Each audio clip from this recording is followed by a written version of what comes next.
میں نے پڑھا کہ میرے کریم آقا نے ابھی اعلان نبوت نہیں فرمایا تھا، بلکہ 20 سال قبل حضور کے اعلان نبوت فرمانے سے. تو اس وقت میرے نبی کی عمر مبارکہ بظاہر عمر مبارکہ جہان رنگوبوں میں جلوہ فرماؤ کتنا عرصہ ہوا تھا؟ 20 سال. 40 سال کی عمر میں اعلان نبوت فرمایا نا. 20 سال حضور کے اعلان نبوت فرمانے سے پہلے اس وقت ابوبکر صدیق کی عمر کو 17.5-18 برس کے قریب تھی. یہ یمن میں گئے، حضرت صدیق اکبر رضی اللہ تعالیٰ عنہ یمن میں گئے، اور یمن میں آپ نے خواب دیکھا. ابن عساکر رحمۃ اللہ تعالیٰ علیہ نے تاریخ دمشق میں یہ لکھا ہے کہ بحیرہ راہب کے پاس گئے تھے، اور بعض نے لکھا ہے کہ 290 سالہ ایک بوڑھے کے پاس گئے تھے. آپ نے خواب دیکھا. خواب کیا دیکھا؟ اب مکہ مکرمہ میں ہے. خواب یہ دیکھا مکہ مکرمہ میں ہے، شہر مکہ کے اوپر آ کر چاند پھٹ گیا، چاند کے ٹکڑے ٹکڑے ہو گئے، اور بہت سارے ٹکڑے ہو گئے.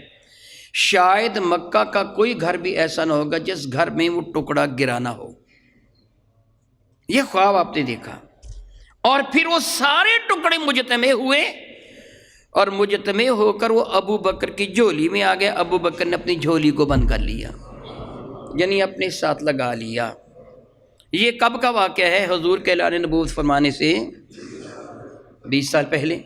پھر آپ کاہن کے پاس گئے. وہ کاہن کون تھا؟ جس طرح میں نے ابھی عرض کیا کہ ابن عساکر فرماتے ہیں اس کا نام بحیرہ راہب تھا، اور بعض آپ کی سیرت کی کتابوں میں لکھا ہے وہ 290 سالہ ایک بوڑھا تھا کاہن، بڑا پرانا کاہن تھا. آپ اس کے پاس گئے، جا کر اسے آپ نے اپنا خواب سنایا. مجھے یہ خواب آیا ہے.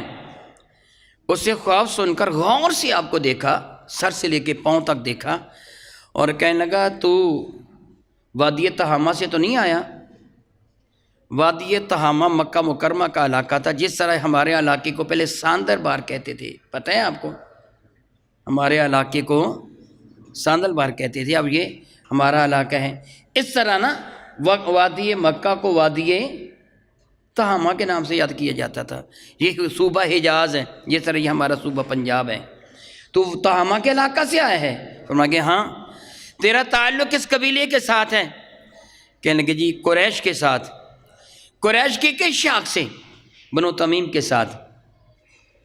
پھر غور سے دیکھا، کہنے لگا میں تیرے خواب کی تعبیر تب بتا سکتا ہوں اگر تو اپنا کرتا اٹھا کے مجھے اپنا پیٹ دکھائے. فرمایا کہ میں نہیں دکھاؤں گا تجھے اپنا پیٹ. باحیات ہے نا اللہ تعالیٰ جل وعلا رحمت فرمائے نا. تو ایک جملہ ہم کہتے ہیں ہونہار پروا کے چکنے چکنے پات. جو بوٹا سرسبز و شاداب ہوتے ہیں نا، اس کے پہلے جو پتے نکلتے ہیں وہی بڑے خوبصورت ہوتے ہیں. یہ نہیں کہ بڑے ہو کر ہی پتہ چلتا ہے یہ بڑا آلہ ہے، نہیں، ہونہار ہوتا ہے نا تو اس کے پہلے پتے ہی خوبصورت ہوتے ہیں. اور پنجابی میں ایک جملہ کہتے ہیں جمدیاں سوڑاں دے منہ تکھے ہوندے نے. ایسے ہے نا، وہ خواہ نرم ہی ہوں مگر منہ ہوتے تو تیکھے ہی ہیں نا، خواہ وہ نہ ہی چبھیں. ابتدا سے پتہ چل جاتا ہے. ابو بکر 4 سال کی عمر کے تھے. ان کے ابا ابو قحافہ عثمان بن عامر ان کو انگلی سے لگا کے بت خانے میں لے گئے. جو بڑا بت تھا نا، کہنے لگے بیٹے یہ تیرا معبود ہے، اس کو سجدہ کر. عمر بھی کتنی ہے؟ 4 سال کی. ابا نے کہا سجدہ کر، یہ تیرا معبود ہے. باپ تربیت کرتے ہیں نا اپنی اولاد کی. باپ کافر تھا، تربیت کر رہا ہے، مگر بچے کا عالم کیا ہے؟ 4 سال کی عمر میں اسے کہنے لگے میں بھوکا ہوں مجھے کھانا کھلا. بت کو کہنے لگے اوے میرے ابا کے رب کے ہونے کے دعوت کھانا کھلا، میں بھوکا ہوں. اس نے کوئی جواب نہ، بت کیا جواب دیتا؟ فرما کے مجھے لباس دے دے، کپڑے میرے تھوڑے ہیں، مجھے لباس دے دے میں پہنوں گا. بت تھا، بت رہا. پتھر اٹھا لیا. فرمایا کہ میں تجھے پتھر مار لگا ہوں، بچ کے دکھا. یہ کہہ کے زور سے پتھر بت کو دے مارا. ابا قریب کھڑے تھے اور اتنی انن فنن ہوا کہ ابا کو سنبھالنے کا موقع نہ ملا. ابا نے زناٹے دار تھپڑ ابو بکر کے چہرے پہ رسید کیا. اور تو نے میرے رب کو مارا ہے پتھر. کھینچا کھینچ کر بت خانے سے باہر لے گئے. گھر گئے اور ان کی ماں کو کہنے لگے اس نے بڑا جرم کیا ہے، اس نے معاذ اللہ رب کو پتھر دے مارا۔ رو رہے تھے تو ماں نے اپنی آغوش محبت میں لے کے کہا اس کے حال پہ رہنے دیں، اللہ کی قسم میں نے تجھے نہیں بتایا، اس کے لیے مجھے بہت کچھ پتا ہے، تجھے نہیں بتایا، اس کی حالت پہ رہنے دے۔ اور رب کے بچانے کے انداز کیا ہیں؟ ابھی چھوٹی عمر تھی، ابو بکر صدیق، سیدنا عبداللہ ابن مسعود حدیث مبارکہ کے راوی ہیں، ابو بکر صدیق فرماتے ہیں میں نے زمانہ جاہلیت میں بھی کبھی شراب نہیں پی تھی، اور میرے رب نے مجھ کو شراب سے بچایا کیسے؟ وہ رب ہے نا، تربیت تو فرماتا ہے، وہ کیسے بچایا؟ فرماتے ہیں میری ابتدائی میرا بچپنا تھا، میں نے ایک شخص کو دیکھا جس سے بے تحاشا شراب پی رکھی تھی، معاذ اللہ وہ پخانہ اٹھا کر کھانا چاہتا تھا مگر منہ کے قریب لے جاتا تو بو کی وجہ سے پھینک دیتا، پھر اٹھا لیتا۔ میں نے حیران ہو کے پوچھا کسی یہ کیا ہوا، ایسے کیوں کیا اس نے، کیوں یہ پخانہ کھانے کی کوشش کرتا ہے؟ مجھے بتایا گیا اس نے شراب پی ہے۔ فرماتے اسی دن سے مجھے شراب سے نفرت ہوگی، میں نے کبھی شراب کو ہاتھ لگایا ہی نہیں ہے۔ رب وسائل خود مہیا فرماتا ہے۔ تو میں کہہ رہا تھا کہ ابو بکر صدیق رضی اللہ تعالی عنہ انہوں نے یہ خواب دیکھا کہ کیا ہوا، چاند کئی ٹکڑوں میں تقسیم ہوا، اس کے ٹکڑے شہر مکہ کے ہر گھر میں پہنچ گئے، پھر سارے ٹکڑے اکٹھے ہو کر ابو بکر کے پاس آئے، ابو بکر کی جھولی میں آئے، انہوں نے جھولی کو سمیٹ لیا۔ اب کاہن کہہ رہا تھا کہ اپنا کرتا اٹھا کے دکھاؤ۔ زمانہ جاہلیت میں تو لوگ مادردار بلندہ ہو کے کھڑے ہو جاتے تھے، ان کو حیا کتنا تھا، فرما کہ میں نے نہیں پیٹ سے کرتا اٹھانا۔ وہ کہنے لگا پھر میں تیرے خواب کی تعبیر نہیں دے سکوں گا۔ آپ نے پوچھا میرے خواب کی تعبیر کا میرے پیٹ سے کیا تعلق؟ وہ کہنے لگا تو میرے پاس کیوں آیا ہے؟ فرمانے لگے مجھے پتہ چلا ہے کہ تو پرانی کتابوں کا بہت بڑا عالم ہے اور کائن ہے۔ کہنے لگا پھر میں بتاؤں گا تب ہی نا، کچھ نشانیاں میں نے دیکھی ہیں، کچھ نشانیاں دیکھنا چاہتا ہوں، اس کا تعلق اس تعبیر کے ساتھ ہے۔ میں نے پڑھا ہے کہ وہ شخص جس کا تو نے ابھی ذکر کیا بنو تمیم خاندان سے، قریش کی شاخ سے تعلق رکھنے والا ہے، تہامہ کا رہنے والا ہے، تیری شکل صورت میں نے دیکھ لی ہے، اب اس نشانی کو دیکھنا باقی ہے، تب بتاؤں گا۔ آپ نے کرتا اٹھایا تو آپ کے پیٹ پر ایک نشان تھا، تل تھا، اس سے دیکھ کے کہنے لگا اب اپنا پیٹ ڈھانپ لیں، میں تجھے خوشخبری دیتا ہوں کہ تیرے علاقہ میں ایک نبی پیدا ہوگا، تجھ پر ایمان لائے گا، تو اس پر ایمان۔ یہ کب بتایا تھا؟ میرے نبی کے اعلان نبوت سے 20 سال پہلے ابو بکر نے اس بات کو نظر انداز کر دیا، یہ کیا ہے، ایسے ہی اس نے بات کہہ دی ہے۔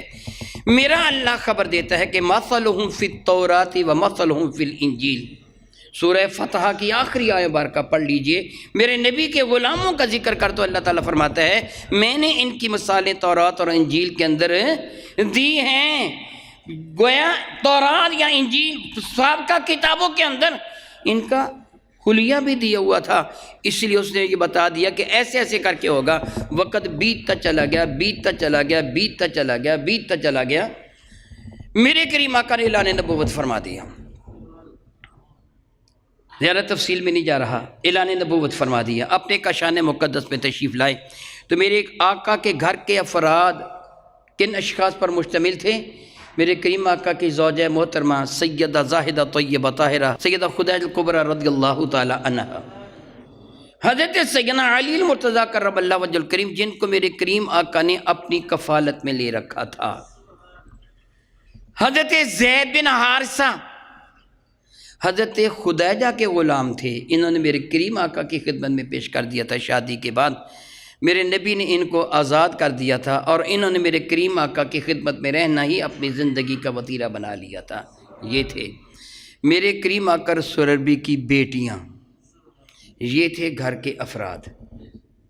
میری بات آپ نے سمجھ لی ہے نا کہ میرے کریم آقا کے کاشان مقدس میں جو افراد تشریف فرما تھے ان میں میرے کریم آقا کی زوجہ محترمہ ہماری ماں، میرے کریم آقا کے چچا کے بیٹے حضرت علی، میرے کریم آقا کی شہزادیاں نبی زادیاں اور میرے کریم آقا کے غلام حضرت زید بن حارثہ جب میرے کریم آقا غار حرا سے تشریف لائے ہیں تو میرے کریم کے جسم انور پر ایک کپ کپی سی تاری تھی.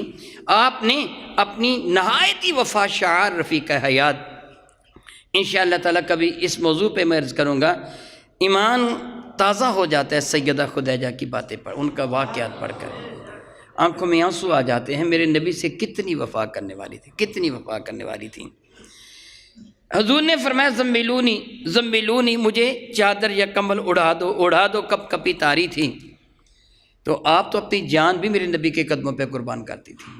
جلدی جلدی چادر اڑا دی. حضور کو دلاسہ دینا چاہیے، مٹھی چاپی دلاسہ نہ خیریت ہے. میرے کریم آقا نے کچھ واقعات ذکر فرما دیے، ایسے ایسے کر کے میرے پاس کوئی آنے والا آیا، ایسے ایسے کر کے ہوا. تو جناب خدیجہ کیا عرض کرتی ہیں، اللہ آپ کو ضائع نہیں فرمائے گا. آپ تو غریبوں کی مدد کرنے والے ہیں، بیواؤں کے سر پر ہاتھ رکھنے والے ہیں، یتیموں کو دامن کرم میں پناہ دینے والے ہیں. آپ تو بہت ہی اچھے ہیں. یہ کیوں کر ہو سکتا ہے کہ اللہ آپ کو ضائع فرما دے؟ نہیں فرمایا کہ مجھے تو یوں محسوس ہو جس طرح مجھے میری جان کا فکر ہے، دلاسہ دیتی. نہیں نہیں، اللہ تعالیٰ تو آپ کی حفاظت فرمائے گا. میرے نبی نے ساری باتیں بتائیں کہ ایسے ایسے کر کے ہوا. تو حضرت خدیجہ کہنے لگی کہ معلوم ہوتا ہے وہ اللہ کا برگزیدہ فرشتہ تھا، تم اللہ کے رسول ہو، چلو میں آپ کو ساتھ لے کے جاتی ہوں اپنے چچا کے بیٹے ورقہ بن نوفل کے پاس. وہاں گئے، انہوں نے اس بات کی تصدیق کر دی جو میں نے کہا. میں تفصیل بھی نہیں جاؤں گا، دیکھ رہا ہوں کہ وقت بہت زیادہ ہو گیا. واپس تشریف لائیں تو سب سے پہلے اعلان نبوت فرمانے کے بعد پھر کون ایمان لے کے آیا؟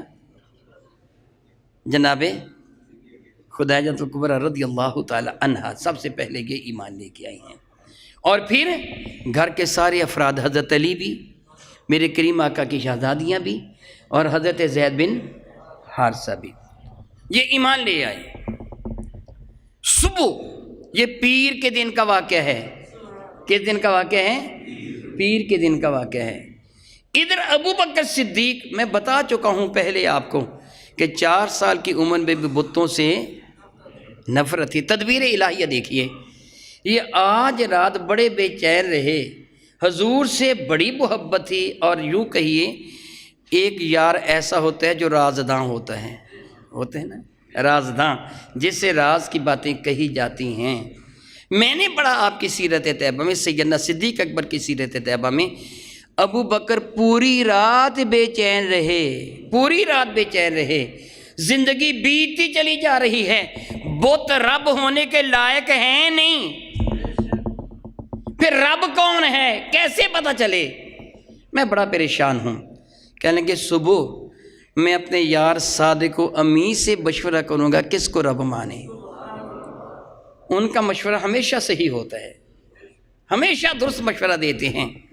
اور ادھر میرے نبی کو رب کائنات نے منصب نبوت پہ تو شروع سے ہی سرفراز ہے نا. فرماتے ہیں کہ کنت نبی و آدم بین الماء والتین یا بین الروح والجسد. وہ تو اس وقت سے نبی ہیں، لیکن اب اعلان نبوت فرمایا تو رات قلب انور میں خیال پیدا ہوا میں کس کو اپنا رازداں بناؤں کہ لوگوں کو میں نے بتانا ہے کہ میں اللہ کا نبی ہوں. کس سے مشورہ کروں؟ دل میں خیال پیدا ہوا ابو بکر سے پوچھتا ہوں کہ کس انداز سے لوگوں سے مشورہ کروں. اور صبح ہوئی نا تو میرے کریم تو ابو بکر کی تلاش میں ہیں، ابو بکر میرے کریم آقا کی خدمت میں حاضر ہو رہے ہیں. دونوں کی ملاقات ہو گئی.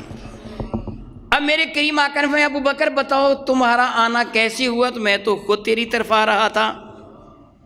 تو ابو بکر نے عرض کیا کہ آپ کس لیے آ رہے تھے؟ فرمایا پہلے تو بتا کہ تو کس لیے میری طرف آ رہا تھا. تو ابو بکر عرض کرنے لگے پہل ہمیشہ تمہاری ہوتی ہے، جو پہل ہوتی ہے وہ ہمیشہ آپ نے مجھے بتانا ہے کہ آپ کیوں میری طرف تشریف لا رہے تھے. تو میرے کریم آقا نے ساری بات بتا دی کہ آج منگل ہے، کل پیر کے دن ایسے ایسے کر کے میرے پاس اللہ کا فرشتہ آیا. ابو بکر کہنے لگے میں اسی تلاش پہ نکلا تھا، میں قبول کرتا ہوں کہ آپ اللہ کے رسول ہیں.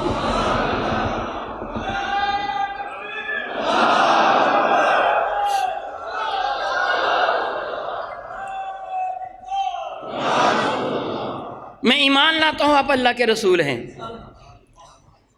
فرمانے لگے ابو بکر میں تو سے مشورہ کرتا ہوں لوگوں کو کس طرح ہم بتائیں.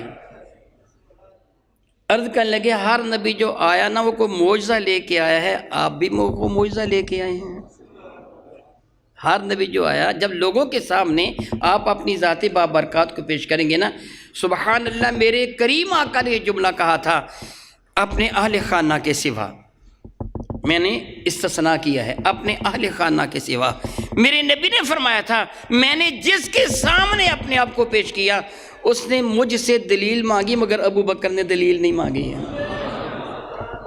میرے کریم آقا کے جو گھر والے تھے انہوں نے تو کیا دلیل مانگنی تھی، باہر والوں نے. میں نے جس کے سامنے بھی اپنے آپ کو پیش کیا اس نے دلیل مانگی، ابو بکر نے دلیل نہیں مانگی.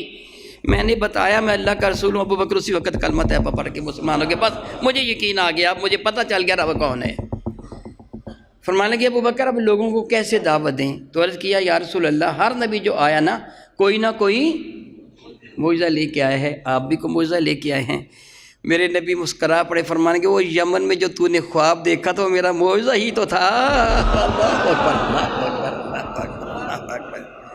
اللہ اکبر اللہ اکبر اللہ اکبر.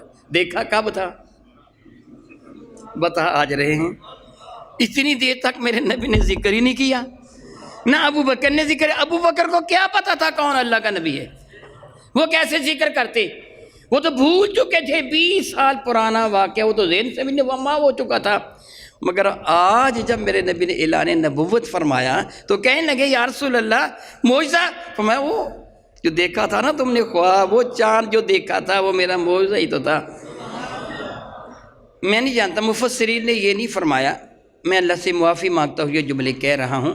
اپنی مرضی سے نہیں کہا جا سکتا، یاد رکھیے. قرآن و حدیث میں اپنی مرضی کی اجازت نہیں ہے. میں فوراً نہیں کہتا، لیکن میں اپنی طرف سے یہ کہہ رہا ہوں معلوم یوں ہوتا ہے جو خواب دیکھا تو وہ کیا دیکھا تھا بھلا؟ چاند کہاں ہے؟ پورے مکہ مکرمہ کے ہر گھر میں چاند کا ٹکڑا گیا. پھر کیا ہوا؟ سارے ٹکڑے جمع ہو کے ابو بکر کے پاس ہو گئے. پتہ چلا ابو بکر کا ایمان سب کے ایمان سے زیادہ مضبوط ہے.